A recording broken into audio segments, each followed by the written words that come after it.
I found a riddle scribbled in a library book, and following it led down an endless rabbit hole. It was Tuesday afternoon when I discovered it. I'd been researching property records for a client at the downtown library when I grabbed an old real estate law textbook from 1973. Someone had written in the margin of page 247 in faded blue ink, "The shepherd counts his flock at dawn, but never sees what's truly gone. Look beneath where lawyers sleep. Find the box they couldn't keep." Below it was a series of numbers: 4236 under 1 degrees N, 71.0589 degrees W.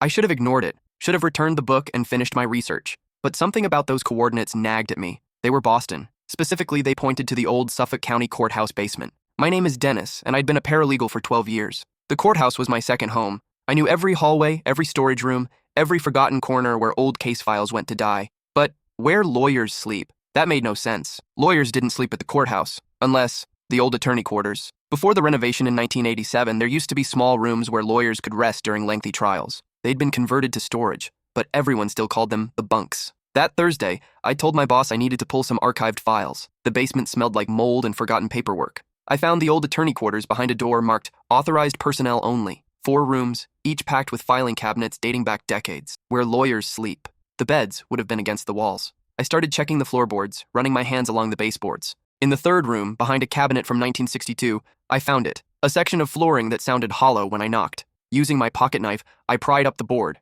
Underneath was a metal box, rusty but intact. Inside, a leather journal, a brass key, and a photograph of 3 men in suits standing outside the courthouse. One face had been burned out with a cigarette. The journal's first entry was dated March 15, 1978. They think I'm paranoid, but I've seen the receipts. I know where the money went. If something happens to me, follow the paper trail. Start with the Brennan verdict. The Brennan verdict. I knew that case. Everyone in Boston legal circles did. Thomas Brennan, acquitted of murdering his business partner in 1978 despite overwhelming evidence. His lawyer, Christopher Vaughn, had somehow convinced the jury the evidence was planted. Vaughn became a legend. Brennan became a billionaire. And 3 weeks after the trial, the lead prosecutor, Adam Reeves, disappeared. I photographed every page of the journal before replacing everything exactly as I'd found it. That night, I couldn't sleep. The journal was Reeves's record of jury tampering, bribery, and something worse: names, dates, amounts, but also references to the network and the Thursday meetings. One entry stood out. Vaughn thinks he's untouchable, but I have proof. Meeting tonight with Detective Morrison. If he believes me, we can end this. Morrison. I knew that name too. Retired detective. Lived in Southie. Against my better judgment, I looked him up. Still alive at 84. I called him the next morning, said I was researching cold cases for a true crime podcast. He agreed to meet at a diner in Quincy. Morrison looked exactly like you'd expect. Weathered face, suspicious eyes, coffee-stained flannel. When I mentioned Adam Reeves, his hand froze halfway to his coffee cup. "Why are you really here?" he asked. I showed him photos of the journal entries on my phone. His face went pale. "Jesus Christ. Where did you find this? Does it matter?" He was quiet for a long moment. Then, Reeves was right, about all of it. But the network went higher than he knew. Judges, politicians, even the FBI. When he came to me, I thought we could build a case, but they got to him first. Got to him how? Officially? Reeves skipped town with embezzled funds. Unofficially? They buried him under the new highway extension. At least that's what Vaughn bragged about when he was drunk at McGinty's one night. My blood went cold. Vaughn's still alive, still practicing. Not just practicing, he's a federal judge now, has been for 15 years. Morrison leaned forward. "Listen carefully. If you found Adam's journal, they'll know. They have people everywhere. You need to..." The diner window exploded. Morrison slumped forward, blood spreading across the table. I heard screaming. Maybe it was me. I ran through the kitchen, out the back door, into my car. Drove home with my hands shaking so badly I could barely grip the wheel. The news that night called it a drive-by shooting. Gang-related, they said. Morrison was the unfortunate victim of random violence. But I knew better, and now they knew about me. I spent that night packing. Threw clothes into a duffel bag, grabbed my laptop and the backup drive where I'd saved the journal photos. My phone rang 17 times. Unknown numbers. I didn't answer. At 3 a.m., someone knocked on my door. Gentle at first, then pounding. I slipped out the fire escape and down into the alley. My car was parked 3 blocks away. As I walked, I kept checking behind me. Every shadow could be them. Every passing car, a threat. I made it to my Honda and drove north. No destination in mind, just away. At a truck stop in New Hampshire, I finally looked at the journal photos again. There was something I'd missed. In the back pages, Reeves had drawn a map, not of Boston, but of a storage facility in Worcester, Unit 47B, and next to it, insurance policy. Worcester was an hour west. I found the facility, one of those 24-hour places where people store old furniture and forgotten dreams. The brass key from the box fit perfectly into Unit 47B's padlock. Inside were bankers' boxes, dozens of them, each labeled with dates and trial names. I opened one at random and found photographs, financial records, and cassette tapes. Another box held videotapes labeled Thursday Meetings 1977-1978. This wasn't just evidence of jury tampering. This was a record of an entire shadow justice system. Judges, prosecutors, defense attorneys, all working together to determine verdicts before trials began. The highest bidder won. One name appeared over and over in the documents. The shepherd, that's what they called him. The one who tended the flock. The one who decided which wolves got to feed and which sheep got slaughtered. And according to Reeves's notes, the shepherd was still active, still running the network. I loaded as many boxes as I could fit into my car. The rest I photographed with my phone, uploading everything to multiple cloud services. If they killed me, at least the evidence would survive. My phone buzzed. A text from an unknown number. You have something that belongs to us. Then another. Return it and walk away. And another. You have 24 hours. I drove to a motel outside Springfield, paid cash, gave a fake name. The room smelled like cigarettes and disappointment. I spread the documents across the bed, trying to make sense of the network structure. That's when I found the list. Reeves had identified 13 members of the inner circle. Some names I recognized. Judges still on the bench. Attorneys who'd become politicians. Others were new to me, but one name made my stomach drop. Gerald Hoffman, my boss. The man who'd hired me 12 years ago. Who'd mentored me, invited me to family barbecues, recommended me for raises. His name was all over the financial records, taking payments for consultation services on cases that were later fixed. I thought about every case I'd worked on with him, every piece of evidence I'd helped gather. Had I been unknowingly part of this? How many innocent people had gone to prison because of work I'd done? My phone rang. Gerald's number. Against my better judgment, I answered. Dennis. His voice was calm, fatherly. I heard you're not feeling well. Taking some sick days? Something like that. Why don't you come by the office? We can talk about whatever's bothering you. I don't think that's a good idea. Silence. Then, you found something you shouldn't have. How long have you known? Known what? That you're a good paralegal who sometimes gets too curious for his own good? Since the day I hired you. That's why you hired me? We need people like you, Dennis. Smart enough to do the work. Not ambitious enough to ask questions. But sometimes even the smart ones get stupid ideas. Like Adam Reeves? Another silence. Longer this time. Come to the office, he said finally. Bring what you found. We can work something out. You don't have to end up like Reeves. Is that a threat? It's an opportunity. The last one you'll get. He hung up. I knew I couldn't run forever. They had resources I couldn't match. But I had something they didn't. The complete archive of their crimes. The question was what to do with it. The FBI was compromised, according to Reeves's notes. Local police were definitely bought. Media could work,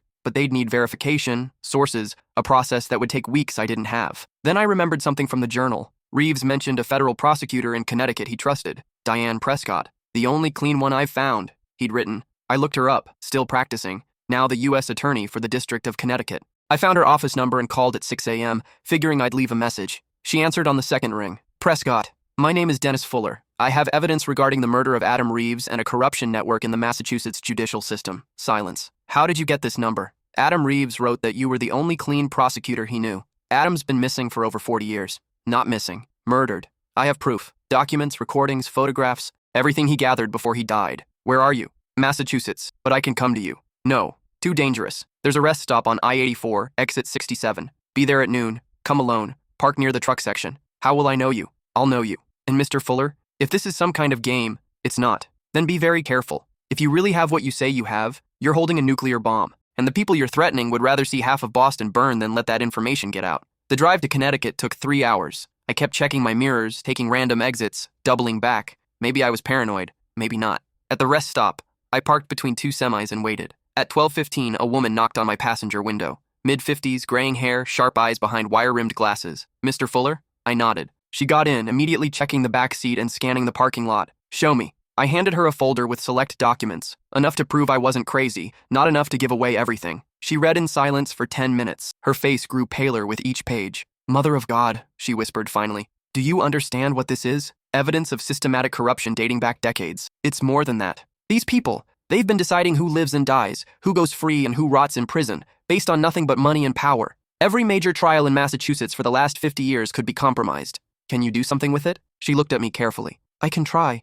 but I need everything. And I need you alive to testify. They killed Morrison yesterday. Shot him right in front of me. Morrison? Detective Morrison is dead? You knew him? He called me 6 months ago. Said he had information about old cases but was too scared to share it. Now I understand why. She pulled out a business card, wrote something on the back. This is the address of a safe house in Hartford. Go there now. Don't go home. Don't contact anyone you know. I'll have federal marshals meet you there. What about the evidence? Make copies of everything. Upload it to multiple secure servers. Give me access to one. If something happens to you, at least we'll have that.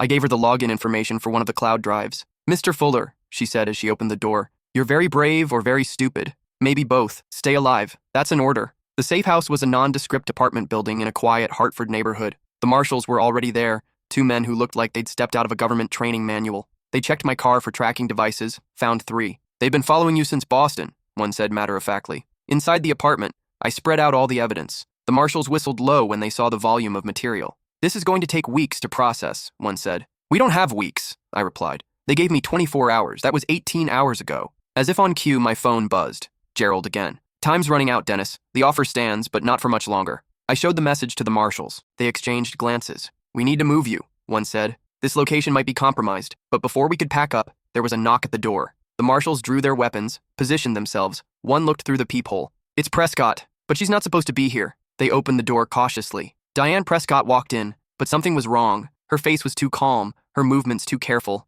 Gentlemen, she said. Mr. Fuller, I'm afraid there's been a change of plans. Behind her, 3 men entered. One was Gerald. Another was a man I recognized from newspaper photos, Judge Christopher Vaughn. The third was someone I'd never seen before. Older, maybe 70, with cold gray eyes and an expensive suit. Hello, Dennis, the older man said. I'm disappointed we have to meet under these circumstances. The marshals hadn't lowered their weapons. Judge Vaughn, one said. You're under arrest for... Vaughn laughed. No, son, I'm not. He pulled out a phone, dialed a number, handed it to the marshal. It's for you. The marshal listened, his face growing confused, then angry, then defeated. He lowered his weapon. His partner did the same. I'm sorry, he said to me. We've been ordered to stand down. Ordered by who? The older man smiled. By people so far above your pay grade you couldn't see them with a telescope. Did you really think the network ended with a few judges and lawyers? We're just the local franchise. He sat down across from me, casual as if we were having coffee. You can call me Mr. White. I represent interests that have been managing the American justice system since before you were born. Every major city has a network like Boston's. We ensure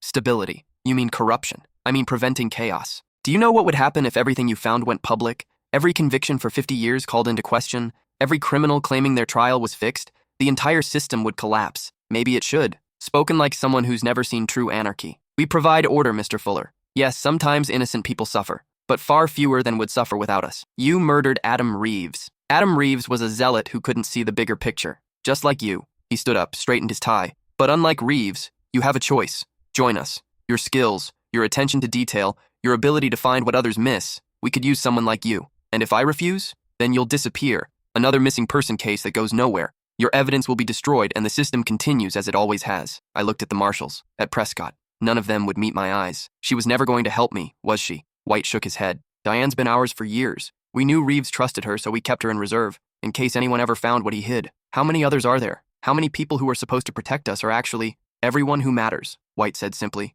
Judges, prosecutors, police commissioners, federal agents, politicians. We're not criminals, Mr. Fuller. We're the architects of American justice. We decide what justice means. Gerald stepped forward. Dennis, please, take the deal. You'll be well compensated. You'll have a good life. All you have to do is forget what you found and become like you. Become someone who understands how the world really works. I thought about Morrison, bleeding out in that diner, about Adam Reeves, buried under a highway, about all the innocent people in prison, all the guilty ones walking free. I need time to think. White checked his watch. You have 1 hour. Gentlemen, please give Mr. Fuller some privacy to make his decision. They filed out, leaving me alone with my evidence and my conscience. I could hear them talking in the hallway, confident I had nowhere to run. They were wrong. In Reeves's journal, he'd mentioned something about a dead man's switch, a way to release everything if he disappeared. He never got to use it, but he'd drawn a diagram, simple but effective. I opened my laptop, started uploading everything to a scheduled email service, not to law enforcement or media, but to something better. WikiLeaks, multiple journalists, civil rights organizations, and most importantly, to the families of people wrongly convicted in Massachusetts over the last 40 years.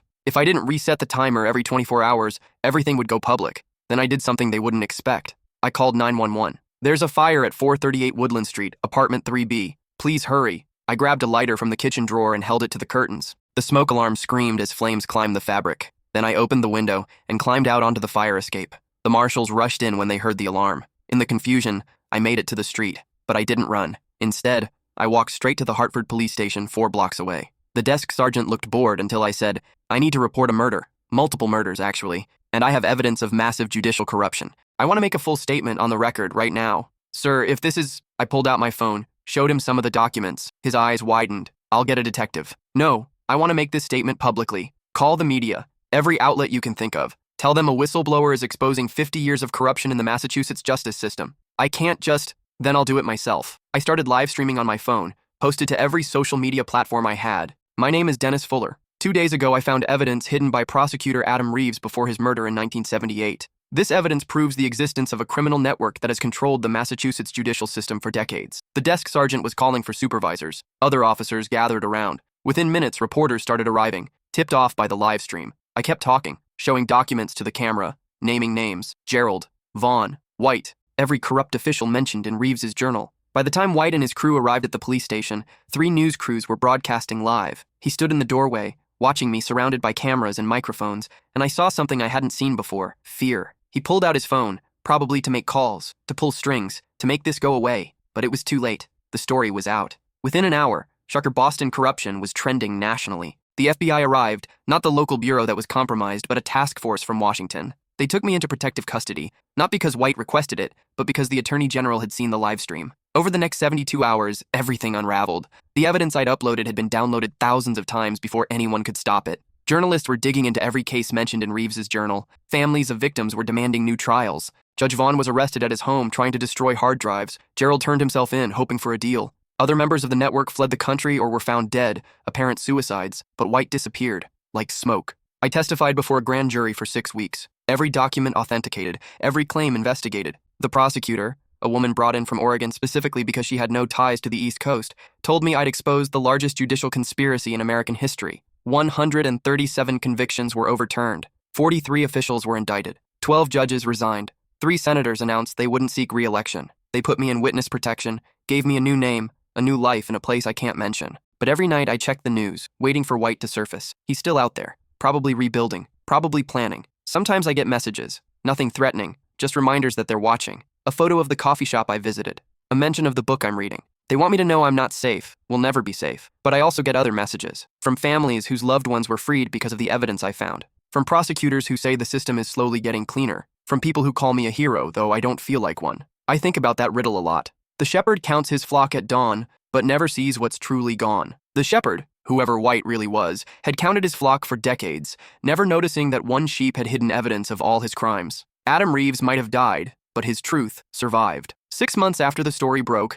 I got a package at my safe house. No return address, but it made it through the federal screening. Inside was a single photo, the same one from Reeves's box, 3 men outside the courthouse. But now I could see the burned-out face had been restored. It was a young Christopher Vaughn. The second man was Gerald, decades younger. And the third was my father. I stared at that photo for hours. My father, who'd died when I was 10, who'd worked as a court clerk his entire life, who'd always told me to trust the system, to believe in justice. Had he been part of it? Had he hidden evidence too? Is that why someone had burned his face out of the photo? To protect me from the truth? I'll never know. That's the thing about rabbit holes. You follow them thinking you'll find answers, but usually, you just find more questions. The investigation continued for 2 years. More arrests, more trials, more revelations. They found Reeves's body exactly where Morrison said it would be, under the highway. His family finally got to bury him properly. They never found White. During the trials, more networks were exposed. Chicago, Los Angeles, Miami, each with their own shepherd. Their own system of controlled justice. The Justice Department created a task force to investigate them all,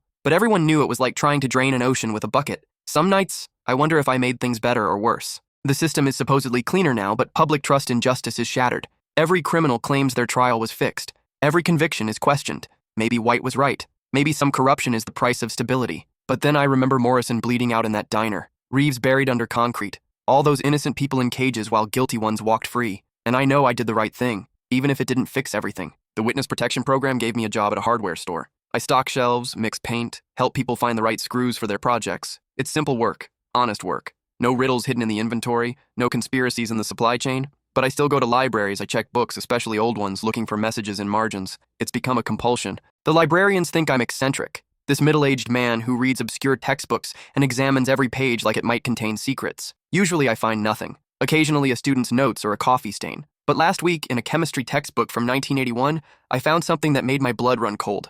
Written in the same blue ink, the same handwriting as the riddle that started everything. The shepherd is gone, but the flock remains. New wolves wear old sheep's chains, when justice falls and truth seems lost. Remember, every shadow has a cost. Below it, new coordinates, different city, different courthouse. I stared at those numbers for a long time. I could ignore them, keep stocking shelves, live my quiet life. I'd done enough, sacrificed enough, let someone else follow this riddle. But I knew I wouldn't. Couldn't. Because corruption is like water. It always finds a way back in. And sometimes the only thing standing between the wolves and the sheep is someone stupid enough to follow a riddle down a rabbit hole. I memorized the coordinates and put the book back on the shelf. Tomorrow I'd call in sick to the hardware store. Tell them I had a family emergency. In a way, it wouldn't be a lie. After all, we're all family in this system. The corrupt and the clean, the wolves and the sheep, the shepherds and the ones who hunt them. We're bound together by the choices we make and the secrets we keep. The only question is, which side of the fence are you on when the counting begins at dawn? I drove to the new coordinates 3 days later. Another courthouse, another basement, another hidden box. This time, the evidence was fresher,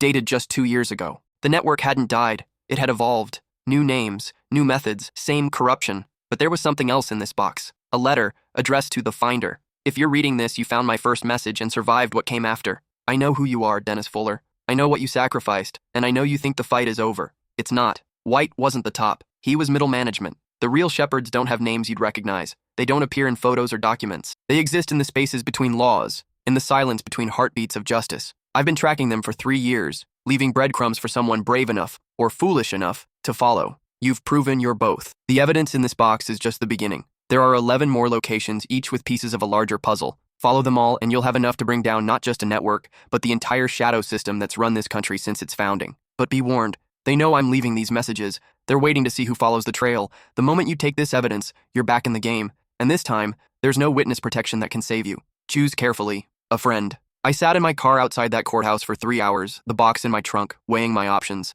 I had a new life, a safe identity, a chance at normal. All I had to do was drive away, pretend I never found this second riddle. But I thought about Adam Reeves, spending his last days gathering evidence he knew would cost him his life. About Morrison, who could have stayed quiet but chose to speak. About my father in that photo, and what his involvement might mean. I made a decision. I called the prosecutor from Oregon, the one who'd run the original investigation, told her I had new evidence. She said she'd been expecting my call. How? Because 3 other people have found similar boxes in the last month. All with the same letter. Someone's orchestrating something big and they're using people like you as pawns. Or knights. What's the difference? Both get sacrificed for the king's survival. Knights can move in ways kings can't predict. She was quiet for a moment. What do you want to do? Finish what Reeves started. What my father might have been part of. Bring them all down. You know what happened last time. And that was just the local franchise, as White called it. This is the corporate office you're talking about attacking. Then we'd better bring more than evidence. We need an army. Over the next year, we built that army. The other finders, whistleblowers from inside the system,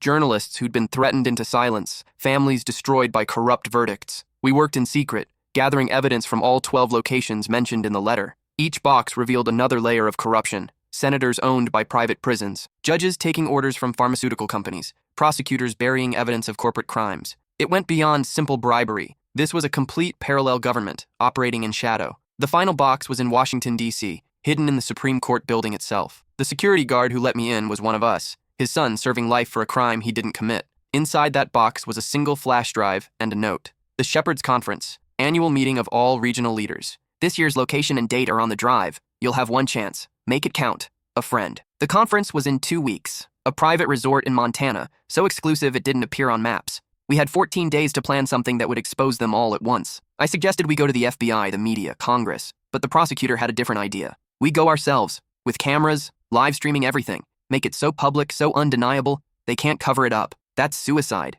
That's justice. We assembled a team. 12 of us, each with our own reasons for wanting the system to burn. We called ourselves the jury. 12 ordinary citizens sitting in judgment of the system that had judged us. The night before we left for Montana, I got a call. Unknown number, but I answered. Hello, Dennis. It was White. I thought you'd disappeared. I've been watching you gather your little army, find our breadcrumbs, think you're winning. Aren't we? He laughed. You're doing exactly what we want. Do you really think a friend is on your side? We've been leaving those boxes, Dennis, drawing out every remaining threat to the system, and in 2 days, you'll all walk into that resort, and we'll end this resistance once and for all. My blood went cold. It's a trap. Of course it's a trap, but you'll come anyway, because you need to believe you can win, that justice is possible. That's your weakness, Dennis. You still believe in the system even as you try to destroy it. Why tell me? Because it doesn't matter. You'll come, trap or not. You have to. It's who you are. He hung up. I told the others about the call. Some wanted to abort. Others thought White was bluffing, trying to scare us off. The prosecutor made the deciding argument. If it's a trap, we spring it publicly. If the whole world watches us walk in and disappear,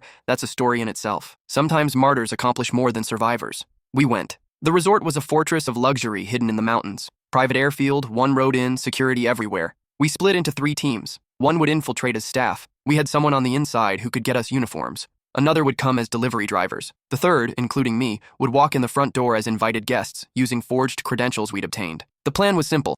Get inside, find the main conference room, and broadcast everything before security could stop us. The plan fell apart immediately. They were waiting for us. The moment we entered, security surrounded us. Not resort security, federal agents. Real ones, with real badges and real guns. But they didn't arrest us. Instead, they escorted us to the conference room. Inside were 40 of the most powerful people in America. Judges, senators, CEOs, even a former president. At the head of the table sat someone I didn't expect, the current Attorney General. "Mr. Fuller," she said, "welcome. We've been expecting you." I looked around, confused. These were the people we'd come to expose, but also some of the people who were supposed to stop them. "I don't understand," the Attorney General smiled. "Of course you don't. You think in terms of good and evil, corrupt and clean? The truth is more complex." She gestured for us to sit. We remained standing. 40 years ago, she continued, we realized the system was breaking, not from corruption, but from chaos. Too many interests pulling in different directions. So we created a solution. One system, carefully managed, with controlled corruption that we could monitor and contain. You're saying the government created the network?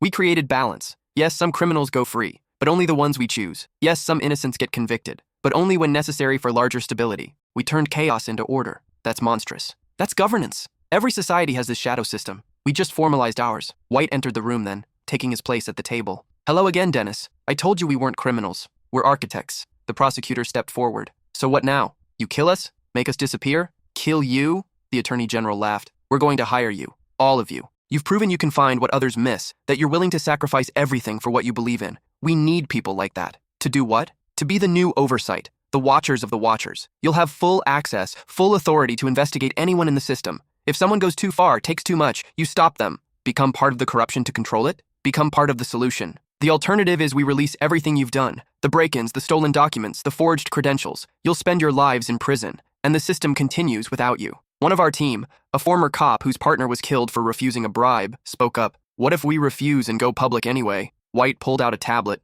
showed us a news broadcast. The Chiron read, "Domestic terrorist group detained in Montana." "The story's already written," he said. "You're extremists who were planning to assassinate federal judges. We have evidence of your meetings, your plans, even manifestos we've created in your names. Go public, and you'll be dismissed as criminals trying to save themselves." The room was silent. We'd been outplayed completely. "You have 1 hour to decide," the Attorney General said. "Each of you individually. Some may join us, others may not. Choose wisely." They left us alone in that room. 12 people who'd risked everything for justice, now faced with an impossible choice. The argument started immediately. Some said we should take the deal, work from inside to make real changes. Others wanted to refuse, go down fighting. The prosecutor sat silently, staring at the table. "What are you thinking?" I asked her. "I'm thinking about Adam Reeves. He died believing someone would finish his work. But maybe his work was never about destroying the system. Maybe it was about forcing it to evolve. You want to take their offer? I want to survive long enough to make a difference, even if that means compromising." In the end, 8 of us took the deal. 4 refused. The 4 who refused were arrested on terrorism charges. Despite our testimony that they were innocent, they were convicted in trials we now knew were predetermined. They're serving life sentences. The 8 of us who accepted became the Oversight Committee. We investigate corruption within the system, but we also maintain it. We decide which criminals are too dangerous to convict, which innocents must be sacrificed for stability. We became everything we'd fought against, but we also saved lives. In my first year, I exposed a ring of judges taking bribes from human traffickers, got them removed, their victims freed. The system let me do that because it served their interest in controlled corruption. It's been 3 years now. I have an office in DC, a title that means nothing, an authority that means everything. I can investigate anyone, access any file, question any official, but I can't expose the system itself. That's the deal. Every Thursday, we meet in a conference room not unlike the one in Montana. We review cases, decide fates, manage the machinery of justice. The prosecutor is there, now leading the committee. She's good at it, maybe too good. Sometimes I can't tell if she's playing them or if they've turned her completely. White attends occasionally. He seems older,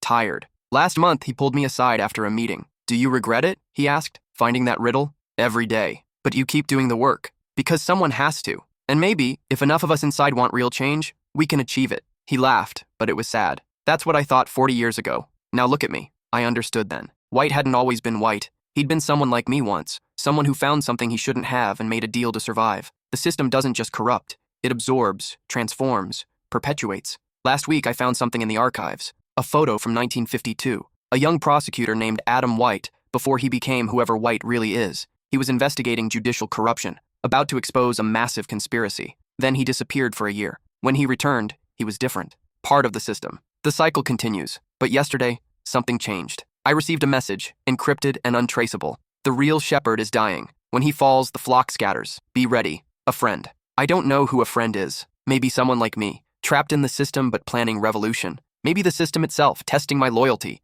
Maybe Adam Reeves, somehow surviving all these years, playing a longer game than anyone imagined. But I keep the message, and I prepare. Because every system, no matter how powerful, has a weakness. Every shepherd, no matter how careful, loses count of some sheep. And sometimes those lost sheep grow teeth. The riddle I found in that library book led me down a rabbit hole that seemed endless. But maybe that's the point. Maybe the hole doesn't have a bottom. Maybe it just keeps going, deeper and deeper, until you either lose yourself in the darkness or become the darkness yourself. Or maybe, if you're very lucky or very stupid, you find a way to bring light to the depths. I'm still deciding which I am. Tomorrow, there's another Thursday meeting. We'll decide who lives, who dies, who goes free, who gets caged. I'll sit at that table, part of the machine I once tried to destroy, and make choices that will haunt me. But I'll also be watching, waiting. Because a friend is right. Every shepherd dies eventually. And when this one does, when the system shudders and shifts, I'll be ready. The evidence I gathered is still out there, encrypted and hidden, waiting for the right moment. The other members of the jury who took the deal are still with me, still believing we can change things from inside. Even the 4 in prison send coded messages, keeping the faith. We're not heroes. We're not villains. We're just people who followed a riddle and found ourselves in a story bigger than we imagined. A story that's been going on for decades, maybe centuries. A story about power and justice and the prices we pay for both. Sometimes I drive past libraries and wonder how many other riddles are hidden in their books. How many other rabbit holes are waiting for someone curious enough to follow them? How many other Dennis Fullers are out there, living normal lives, about to stumble onto something that will change everything? To them, I want to say, be careful. The hole is deeper than you think. The rabbits have teeth, and once you start falling, you might never stop. But I also want to say, someone has to fall. Someone has to see what's at the bottom. Someone has to find out if there's another side. Because that's the thing about rabbit holes. They're not just traps. They're also tunnels. And sometimes, if you're brave enough to keep going, you might just find yourself on the other side of the looking glass, in a world that needs changing. The riddle that started all this still haunts me. The shepherd counts his flock at dawn, but never sees what's truly gone. Look beneath where lawyers sleep. Find the box they couldn't keep. I understand it now. The shepherd, the system, counts what it can see, manages what it can control, but it never sees what's truly gone. The innocence, the trust, the belief in justice. Those are buried beneath where lawyers sleep, not physically, but metaphorically. Under the weight of their compromises, their deals, their silence, and the box they couldn't keep. That's the truth. No matter how deep they bury it, someone always finds it. Someone always digs it up. Someone always opens it. I found my box. I opened it. And now I'm part of what was inside. The corruption and the resistance, the problem and the solution, the disease and the cure. But there are more boxes out there. More riddles. More rabbit holes. Maybe you'll find one. Maybe you already have. If you do, remember this. The fall isn't what kills you. It's the landing. And sometimes, if you're very careful and very lucky, you can control how you land. Sometimes you can even learn to fly. But most of the time, you just keep falling, deeper and deeper, until you forget there was ever a surface at all. Welcome to the rabbit hole. Population. All of us. Whether we know it or not. The Tuesday after I received the message about the shepherd dying, everything changed. I arrived at the office to find chaos. Federal agents were everywhere, boxing up files, seizing computers.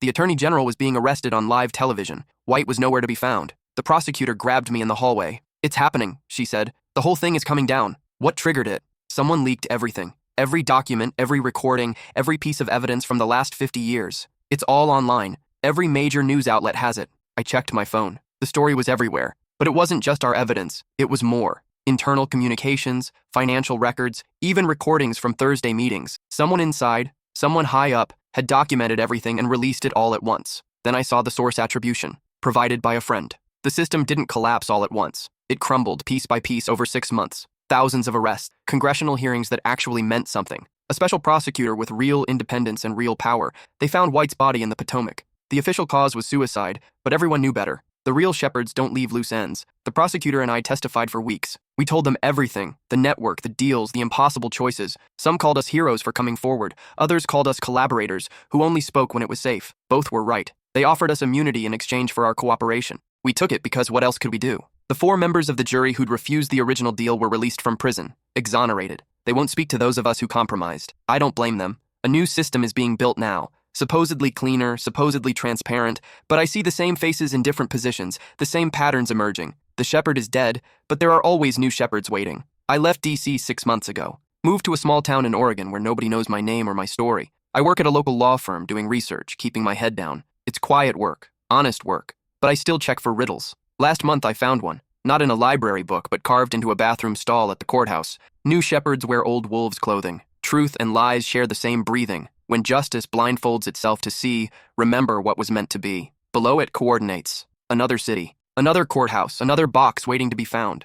I stood there for a long time, staring at those words. I could walk away, pretend I never saw them. Let someone else follow this new rabbit hole. But I know I won't, because that's the truth about rabbit holes. They don't just find you once. They keep finding you over and over until you realize you were always meant to fall. The cycle isn't broken, it's just starting over. And somewhere out there, someone is writing a new riddle in a margin, hiding a new box under a floorboard, waiting for the next curious fool to find it. Maybe that fool will be smarter than I was. Maybe they'll find a way to break the cycle instead of becoming part of it. Maybe they'll be the one who finally brings real justice. Or maybe they'll just fall, like I did, like everyone before me did, down and down into a hole that has no bottom, only the illusion of one. But someone has to fall. Someone always has to fall, because that's how the light gets in, through the cracks made by those who fell before. I think about Adam Reeves sometimes. Wonder if he knew his evidence would take 40 years to matter. Wonder if he'd think it was worth it. His daughter spoke at one of the hearings. She said her father always believed truth was patient, that it could wait longer than lies. She was right. Truth waited 40 years in a box under a courthouse floor.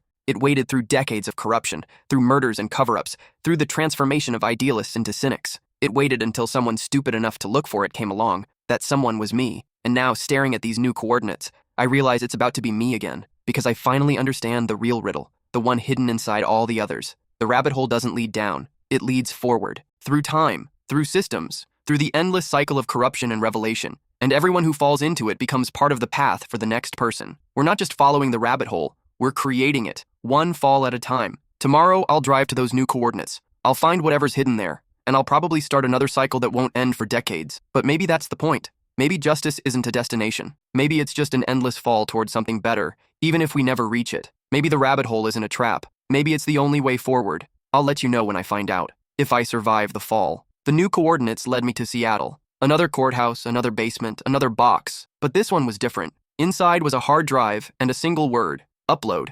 I plugged it into my laptop in a coffee shop, using their Wi-Fi and a VPN. The drive contained terabytes of data, financial records, emails, recordings, but not from the US. This was evidence of similar networks in 12 other countries. The shadow system wasn't just American, it was global. A message appeared on my screen: Mr. Fuller. Or should I say, a friend. Yes, I know who you are now. You've been leaving these breadcrumbs, haven't you? Setting up the next phase of revelation. You became what you fought against, then fought against what you became. The perfect inside man. But you're not the only one. There are dozens of us, all around the world, all gathering evidence, all waiting for the right moment. That moment is now. In 24 hours, we release everything simultaneously. Every country, every network, every corrupt official. The whole world will see how deep the rabbit hole really goes. But they'll come for you first. You have 24 hours to disappear completely. Good luck. The real friend. I sat there, coffee growing cold, realizing the truth. I hadn't been finding the riddles. I'd been leaving them. During my time in the oversight committee, I'd had access to everything. I'd documented it all, hidden it all, created a trail for someone to follow.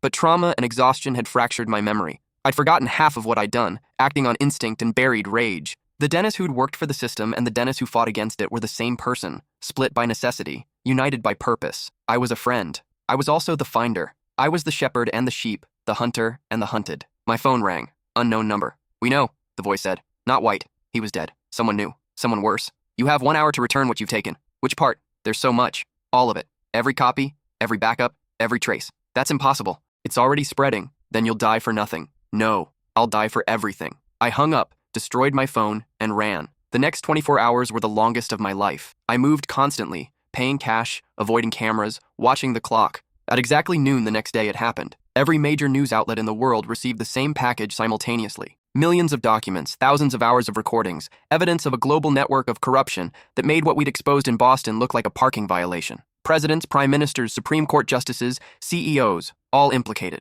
The web of corruption was so vast, so complete, that it seemed impossible. But the evidence was undeniable. The world convulsed, governments fell, markets crashed, but also, people rose. Protests, demands for justice, real change for the first time in generations. I watched it all from a motel room in Canada, having crossed the border in the trunk of a sympathizer's car. The news was calling it the largest leak in human history. They were calling whoever did it a hero or a terrorist, depending on the channel. They were calling them a friend. I smiled at that. Not me, them. Because I finally understood. There was no single friend. We were all friend. Everyone who'd ever found a riddle, followed a trail, risked everything for truth. We were a network too, just as complex as theirs, just as hidden. But where they dealt in lies, we dealt in truth. Where they buried evidence, we dug it up. A knock at my door, soft, patient. I knew who it was before I opened it. The prosecutor stood there looking older, tired, but smiling. "Hello, Dennis. How did you find me?" "Same way you found those boxes. I followed the riddles." She held up a piece of paper with my handwriting, coordinates I didn't remember leaving. "You were part of it too," I said.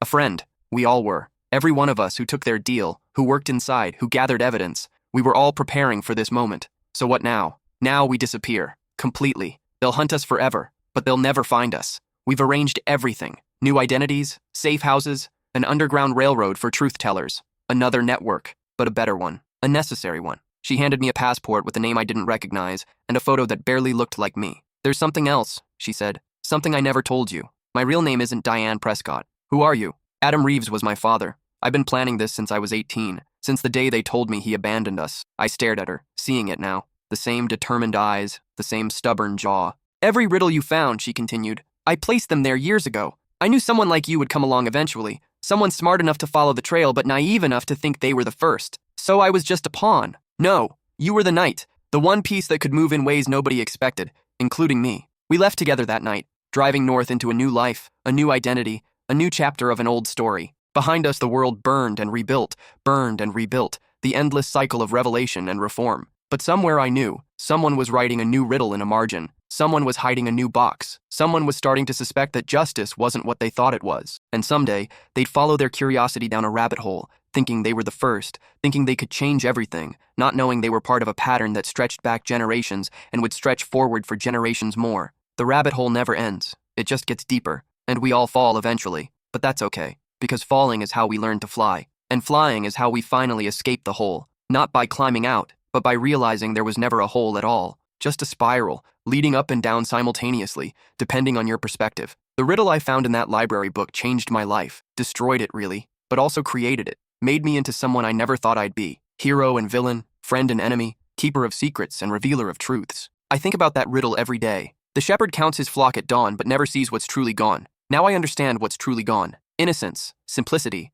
the belief that justice is simple and truth is enough. Those are gone forever, for me, and for everyone who's followed similar riddles. But something else has taken their place. Call it wisdom, call it cynicism, call it necessary evolution. We've learned to play the game while changing its rules, to be inside and outside simultaneously, to fall and fly at the same time. The prosecutor, Reeves's daughter, and I settled in a small town in Alaska. We run a bookstore now, of all things. We sell used books, host reading groups, pretend to be normal people with normal lives. But sometimes, late at night, we write riddles in the margins. Sometimes we hide boxes where they'll be found. Sometimes we plant seeds that won't bloom for decades. Because the rabbit hole needs tenders, people who know its depths and can guide others through. Not to safety, there's no safety in truth, but to understanding, to the realization that the hole we're all falling through is the same one we're climbing out of. Last week, a young woman came into our store. College student, studying law, full of idealism and anger about injustice. She reminded me of myself before I found that first riddle. She bought a used textbook on constitutional law. I may have written something in the margins, I may have included some coordinates,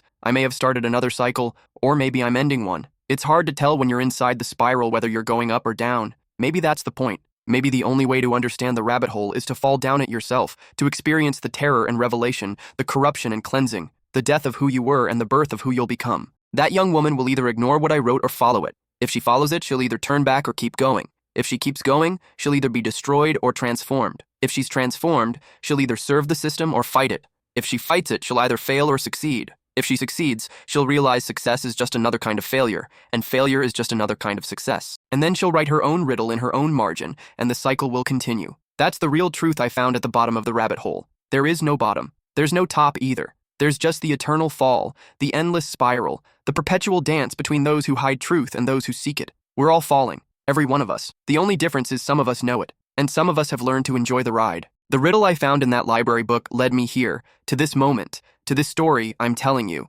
And now you've heard it. You're part of it too. You're in the rabbit hole with me, falling or flying. We'll never quite know which. Maybe you'll forget this story. Maybe you'll dismiss it as fiction. Maybe you'll go back to your life and never think about riddles or rabbit holes again. Or maybe, just maybe, you'll start looking at the margins of old books. Start noticing the patterns in the chaos. Start wondering what's hidden beneath the surface of the world you thought you knew. And if you do, if you find something that shouldn't be there, something that calls to your curiosity and conscience, remember this. The rabbit hole isn't a trap. It's an invitation. The fall isn't a punishment. It's a transformation. And the riddle isn't a question. It's an answer to a question you haven't asked yet. Welcome to the hole. Try not to enjoy the fall too much.